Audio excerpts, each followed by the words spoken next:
تجار و سرمایه‌داران سرمایه واقعی انفاق مال برای نصرت دین خدا و خدمت به خلق خداست.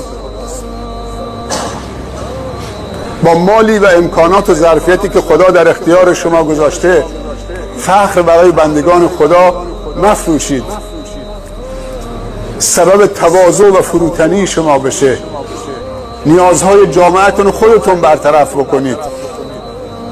اگر تا دیروز کمک میکردید که مشکل فقیر رو حل بکنید، دیگری رو نجات بدید، امروز کمک خودتون بکنید با انفاق مالتون، خودتون و خانوادهتون رو نجات بدید. نیازمندترین به کمک خودت به خودت و انفاق خودت در جامعه خودت و خانوادت هستید.